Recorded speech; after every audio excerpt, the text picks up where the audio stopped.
قرآن مجید میں خیانت کو حرام قرار دے دیا گیا۔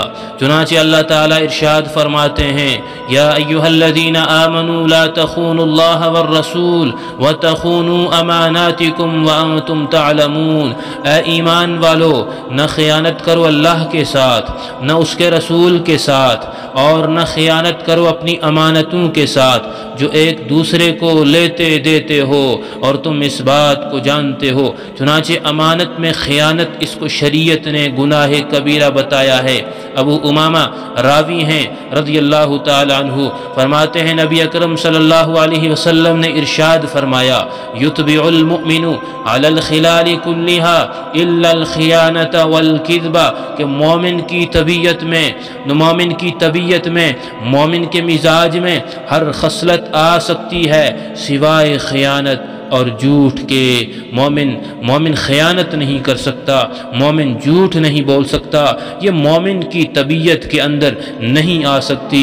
باقی گناہ وہ کر بیٹھتا ہے، باقی گناہ اس سے ہو جاتے ہیں، لیکن خیانت اور جھوٹ یہ دو ایسے گناہ ہیں کہ مومن اس کا مرتکب کبھی بھی نہیں ہو سکتا۔ اور ایک حدیث کے اندر ہے، اللہ کے نبی صلی اللہ علیہ وسلم نے فرمایا کہ آیت المنافق ثلاث، منافق کی 3 نشانیاں ہیں، اذا حدث کذب، جب بھی بولے تو جھوٹ بولے، واذا وعد اخلف، اور جب وعدہ کرے تو خلاف ورزی کرے، واذا اؤتمن خان، اور جب امانت دی جائے تو اس میں خیانت کرے۔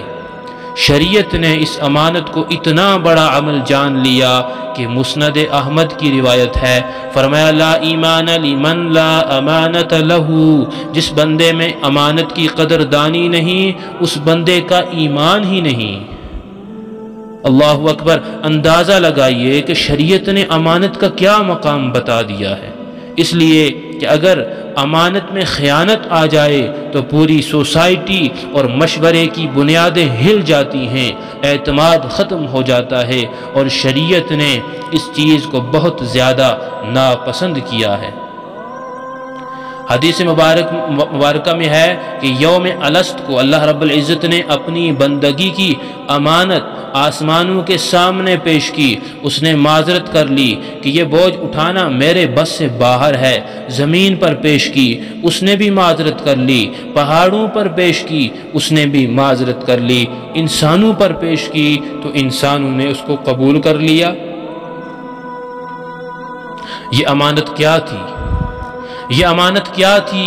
امانت یہ تھی کہ میرے بندو، میں تمہارا پروردگار ہوں، میں تمہارا رب ہوں، میں تمہیں دنیا کے اندر پیدا بھی کروں گا اور پالوں گا بھی، تمہیں تمام صلاحیتوں اور نعمتوں سے نوازوں گا بھی، تمہیں اچھا اور برا کام کرنے کا اختیار بھی دوں گا، لیکن میری نعمتیں جو تمہارے پاس ہوں گی تم ان نعمتوں کو میری مرضی کے مطابق استعمال کرنا، اپنی من مرضی نہ کرنا، اس کو بندگی کہتے ہیں، اور انسان اس بات پر تیار ہو گیا۔ آج اللہ رب العزت نے جو بھی نعمتیں دی ہیں یہ ہماری اپنی نہیں ہیں، یہ ادھار کا مال ہیں، اور جو ادھار کے مال پر فریفتہ ہوا پھرتا ہے اسی کو تو دیوانہ کہا جاتا ہے۔ یہ جوانی جو ہمارے پاس ہے ادھار کا مال ہے۔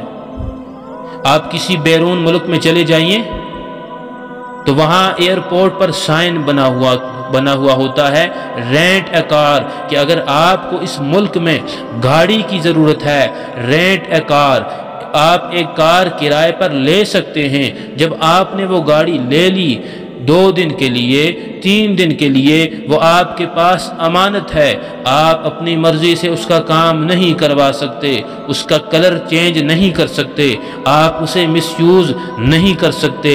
اگر آپ نے اس کا مس یوز کیا تو جب واپس کرنے جائیں گے تو وہ آپ کو پکڑیں گے کہ جی ہماری گاڑی کو غلط استعمال کیوں کیا، کیونکہ وہ ہمیشہ کے لیے آپ کی نہیں ہو جاتی بلکہ ایک محدود مدت کے لیے آپ کو دی جاتی ہے۔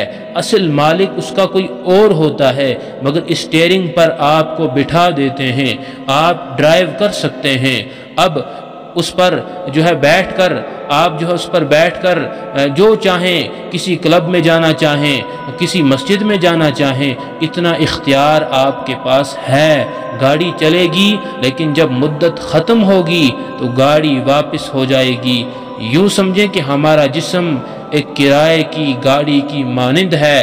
اللہ رب العزت نے ہمیں اس گاڑی کا ڈرائیور بنا دیا۔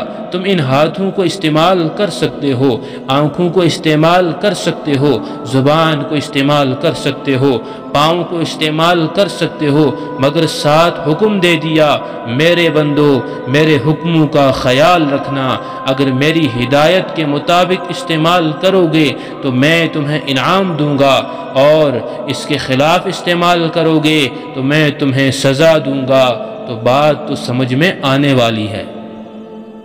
اب بتائیں کہ ہم اپنے جسم کے مالک نہیں ہیں، مالک ہمارا پروردگار ہے، یہ ملک اس کی ہے۔